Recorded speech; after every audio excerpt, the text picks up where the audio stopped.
Hi there! Today I'd like to talk about how I do my backgrounds, because I had a lot of requests and that kind of surprised me because I simply suck at doing backgrounds. On top of it, I hate doing them. I have never been really good at landscape drawing, and I really never liked architectural drawing, be it exterior architecture or interior architecture. This whole perspective and having straight lines and all the angles have to be right feels so mechanical. I really don't like it. And on top of that, you making a composition within all these restrictions, or making a good composition with a natural landscape, whatever, I just suck at it. And so I know I need backgrounds. Somebody's got to do it. I can't hire anyone, so I had to figure out how can I do backgrounds that are acceptable, that just don't look too horrible. And I tried a few times myself, and I was never happy with the results. It was always meh. And so I found a way of using AI to help me with that. And of course you might say, oh, he's doing AI, he's a fake, he's a phony, you're such a phony. That's right, you're a big fat phony. Hold up, wait a minute. The thing is, I don't like AI myself. I think it's at least a copyright infringement, because it uses all this artwork to create whatever it creates. But I think I found a way of using AI in a way that is what I would consider acceptable, and to preserve my own drawing style, and to basically just try to help me a little bit in this composition area, while still not being a total slacker and just say, let the machine do it. So what I'm doing is, so what I'm using, let me first talk about the platform. Oh no, before I do this, actually, as you might notice, this AI, get the hint, is actually sign language for the two letters AI. And the reason I called it Aikido is, yes, of course, Aikido is a martial art, but it uses different kanji, and those kanji for Kido is actually means to start up, to launch, to get something moving. So the idea for me was I use AI to give me a head start, or to kick my own ass, to get moving, to get these backgrounds done and help me put something together that actually makes sense. Okay, let's talk about the platform I'm using. So I'm using a platform called Leonardo. Where is it? Boom. And I've created a lot of backgrounds, you can see. So one of the problems with generative AI is that it is like a retarded child. So even the simplest things you can explain to it and it'll never get it right. Even the most obvious things, and it'll always say, oh sorry, I'll fix it, and then just does the same mistake over and over. It's a bit like lottery. So you have to just do it 20 million times, and eventually you get a result that you're like, oh, it finally got it. And there's no way to tell why and how it got to get it right, because the next time you try it exactly the same way, it'll be different. So it is a bit of a lottery, but there is a new feature, and that's why I actually felt like, oh, I can actually use this without feeling too guilty about using AI. So if I go to image generation here, you see this little icon here, which allows me to use reference images. So what I would do is I would say I need a style reference, and I would select one of the images I have drawn entirely myself, which kind of sucks. As you can see here, this image here, I tell the AI to imitate this style, or stick with this style. And what it will do mostly is that it's not so good in really imitating my style, but it'll mostly try to take the same color palette and kind of do an illustration, any kind of illustration, close enough for my purposes. And then you can say content references, where I give it a photograph which I took in the Black Forest a long time ago. And so I'm telling it, okay, try to make an image that kind of looks like the image I gave you, but drawn in the style that I've given you here, and using the same color palette. Yeah. And so this is what I give it, and you give it of course a description here saying a scene, an illustration in a forest similar to the Black Forest, with a just describe the image you want to have once again, to put it in words. You get better results that way. So this is the reference image again. This is the image I did. I used this because I wanted it to use slightly colder green colors to get a bit of a darker touch. If it uses too warm colors, it doesn't really, I want the forest to feel a little bit gloomy, not too happy, and have this kind of opening where the brighter grass green is and the sunlight, where you feel like, oh, this is like the normal world, and back in the forest it gets kind of gloomy and a bit scary because it's enchanted. This is the photograph I gave it from the Black Forest I took, and this is what it came up with, which is, yeah, I felt this, I can use this for the scene I want to use it, but I can't use it as is. First of all, it has so many gradations that would not fit with my own drawing style and with the characters I put into this image. So I can just use this as a reference for actually creating the final background, which I will still create entirely myself. So I would take this in Procreate on my iPad, and I also plan to make this whole background much wider. So if I go here, I import the image, make it partially transparent, I start tracing it. I start tracing the outlines, but not 100%. The shapes or anything, the composition I will keep as is, but the way I draw it will always be my style. So the way I draw leaves is different, the way I draw the bark is different, the details on the leaves is different. This is my style. The way I put the grass blades in there is different. And just try to complete the image. And as you can see, it's extremely wide because I want to be able to pan in there, so I want to make the whole thing much wider. But I only draw the very most essential parts of it because I plan to finalize this thing in Moho anyway. So again, here's only the bare minimum I need, the colors I have to have in there, and some of the shapes and this background, midground, forest stuff, and several trees. Not all of them again, because again I can just copy those trees in Moho, slightly modify the illustration I do in Moho, and then complete the picture there easily. That should be it. That's it mostly. Okay, now I export this whole thing as a Photoshop file with several layers into Moho. Not this one, this one. And I start tracing it in Moho. So as you can see, I have the front tree to the right here. This is traced. Yeah, recreated in Moho. The front tree to the left is traced. And the other thing I do then in Moho, I always, which you might know, or if I look at the dialog here, any shape in Moho has usually two styles. One is for the color alone, and the other style is for the outlines. So then what I can do once this is finished, it's not finished yet, but once it's finished and I have to have a scene where I zoom in a lot, if this were a bitmap, I'd be screwed because I just have this line which is way too thick. What can I do? But since this is Moho, I could just go for, if I have a scene where I zoom in like this and the lines are way too thick, I just go to the BG outline style, and I just, as you can see, dial down the line thickness to match more with the characters I put in front of that. So that's how I can use those backgrounds and how I make them. This takes quite a while. You know, I have all these layers in here for reference. I sometimes have to pick one of the, I say I want to use this color. So you take the color picker, set up a style. I simplify everything. As you can see, all the trees usually only have two shades, a light and a dark shade. That's it, not more. And I simplify it here too, only two shades. I don't want to go too crazy because it still has to match the characters I'm putting in there, which are also very simplistic. They don't have much gradation going on or anything. So it has to be in my style and match the overall shades that we have in there. So that is one example for using AI as a starting point to actually create the background and have a composition that isn't absolutely horrible in the end. This is one.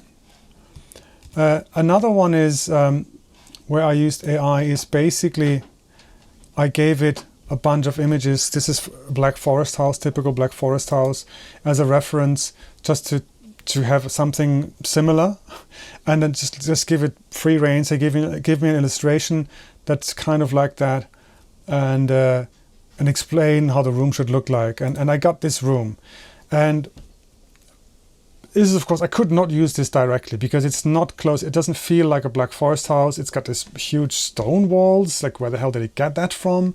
The window is way too large. Black Forest houses have much smaller windows. I kind of like the composition. So this is like this shot towards the corner of the room. I think this is good. I like the placement of the fireplace is right. I want to have this hunting trophy on the wall, but it looks weird. But the overall composition, I thought, okay, I can use this. And so I imported this into Procreate and first did a very rough draft of what I want to keep, what I want to change of this image. And as you can see, the fireplace, so the corner thing is right. The fireplace, I want it to give a different shape. Too much wood. It's like a wood frame on a fireplace is completely stupid anyway. Again, AI is a retarded child. I needed a door to the right, which I put in there roughly quickly. And I had a few items on the wall, which I wanted to have there, like a garlic in a box, like almost like a fire emergency thing. So if a vampire comes in, you just smash the glass and get the garlic out. That was the idea.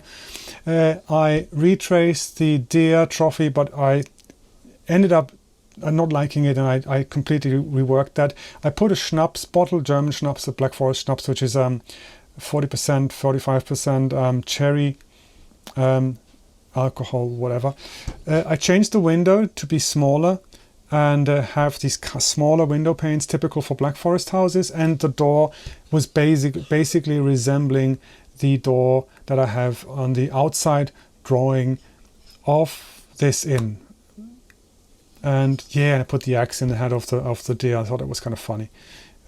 Again, here you see the small window panes typical for a Black Forest house, which I put in here. And even this final outlines, I'm putting the kind of final outlines in here. You can see the vertical outlines of the door are not vertical at all. So there are a few vertical lines that should be vertical, which aren't, which I then fix in Moho.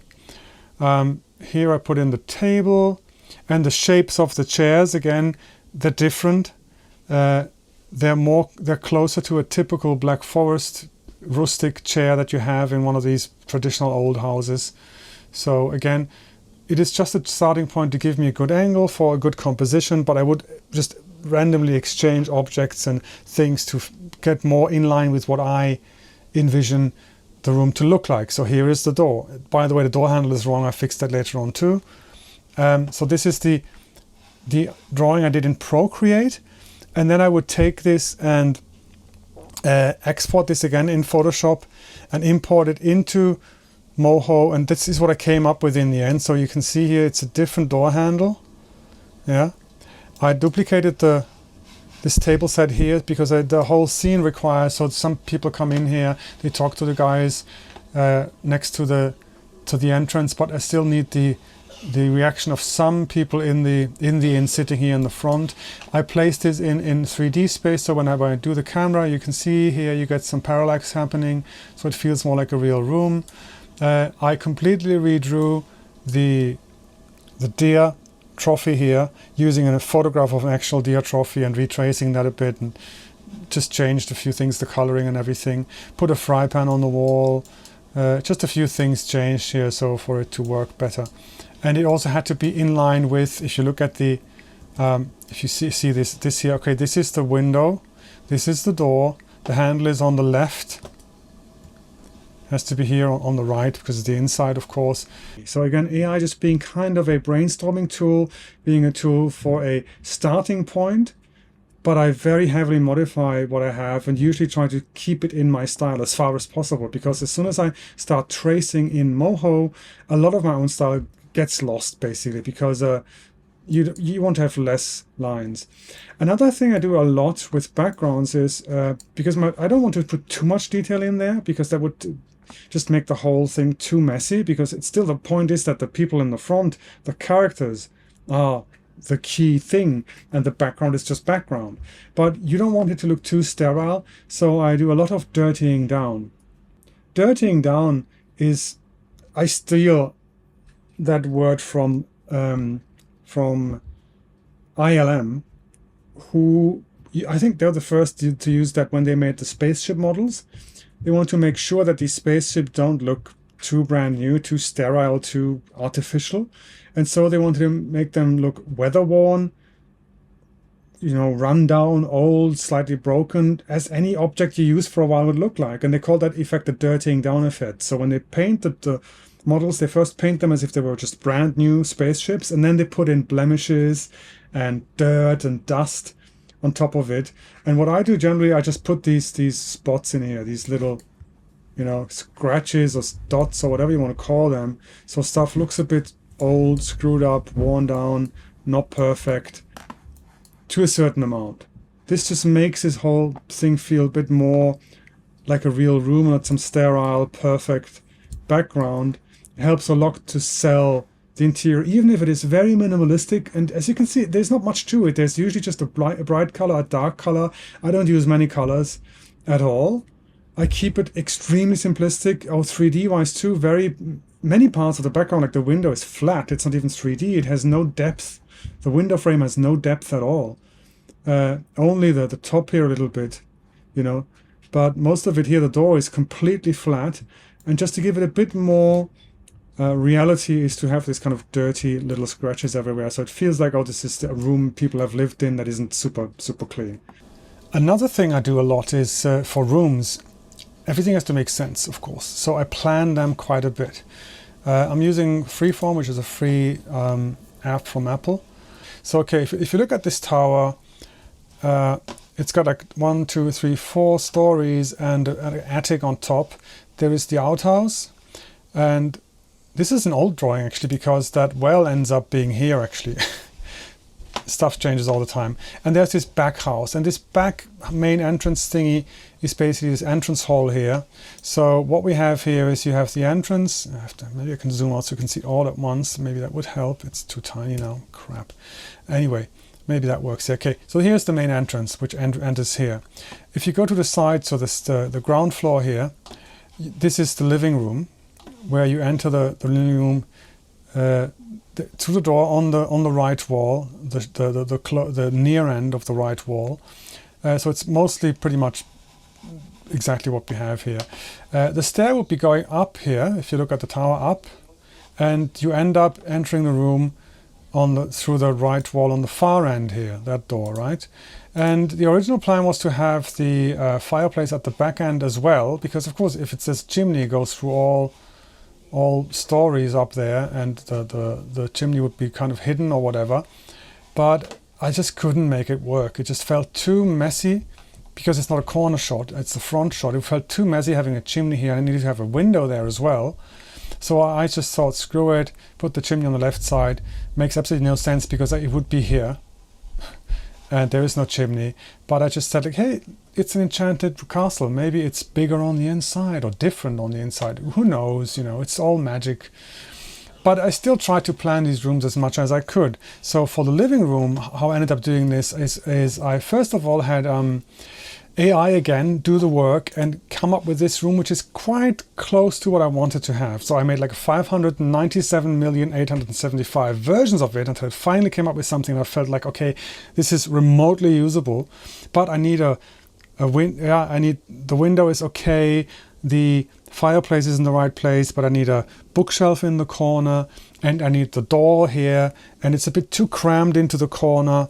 So I try to use the 3D software in a very basic way, try to lay out the room where everything should be. I need a TV in the room, I need the door in the room, and this is what I came up with, where I still plan to have the bookshelf at the behind the sofa. But when I tried to do this in illustration, it felt messy and too many lines crossing and too complicated. So I eventually decided to put the bookshelf in the corner. And that's what I came up with in the end. So same corner shot. Another thing, lots of things I changed here. So the table and the sofa, I ended up giving it a 60s, 70s kind of furniture feeling, because the idea is this is a castle, but if I put in too much furniture, that looks too much like a real castle, really expensive, very high class, that wouldn't fit. The idea is Frank is always broke and he has no style. So what's better to show that he's no style than having lived in this castle but have this cheap 60s furniture sitting here, which is a complete mismatch with the overall architecture and style of the castle. And I also put this, if you have noticed, this picture over here. It's a typical Black Forest, southwestern Baden type style of picture, which is very rustic, and feels out of place in a castle. You'd see this in a farmer's house or something, but not in a castle. So I thought it was just perfect mismatch for the location to get across the idea that this is not a high-class dude. The third way of doing illustrations is with this illustration is so where I started out with a very rough idea of I wanted this originally to look like a typical Black Forest farmhouse, or Hotzenwald, actually south of Black Forest farmhouse with a thatched roof. I had this mood board here, these thatched roof houses, very traditional farmhouse, old style. This would be the more typical Black Forest style, much larger. So you can see the people in front. It is massive, these houses. It's wooden built, 90% wooden built with a thatched roof. And this typical, I don't know what you call it Walmdach, which is a roof which doesn't have this pointed corner, but it has this like a cut-off corner, typical for Black Forest. But and this is the interior style, so the lots of wood. And you can see the chair in the back of the room, so with a hole with a shape, typical rustic chair in the back of the room, and the window panes are very small, and you have these small sliding windows there. This is a typical interior style for these houses. But I eventually figured for me this feels super German, but mostly for foreigners it doesn't. Most foreigners envision a typical German house to be this half-timbered style. For example, here are a few photographs, not this one, but from when I did a little trip to the Black Forest. These are a few examples here for houses. This is the typical style. You think, oh, this is super German. You know, you have these flowers on the windows. You have again here, it's just a little bit, but the corner is cut off. You have half-timbered walls. This one less half-timbered. This is actually with a stone wall, typical Black Forest house. And there again, half-timbered up the yin-yang. And a lot of these houses, this one at the front you can see has this roof. This one again at the back has the same kind of cut-off roof where the corner is cut and half-timbered. These were straight roofs again. Heigerloch is the name of the village if you wonder where this is. So I thought, like, yeah, I might just do this because I didn't want the inn to be too massive. And if it would be a traditional Black Forest house, it would have to be massive. They're very huge. And I made it a bit smaller, half-timbered, with this typical cut-off style house here. And I eventually decided to make all the further away backgrounds without outlines, just to keep stuff simple and a little bit more toned down, so it doesn't make the whole image too noisy. So this is a third way of doing this, where I just have a lot of reference images and then try to figure out what I can draw, what I can do with it. So I hope you don't hate me now, because I've been using AI in limited ways, responsively, as a good citizen, and still preserving my own style and doing some work myself. So I also hope that you can forgive me, for I have sinned. And if you have it in your heart still, hit that like button, subscribe, click the bell to help a starving artist. And if you help me do this and help me make this thing happen and get funding, I promise you I'll stop using AI.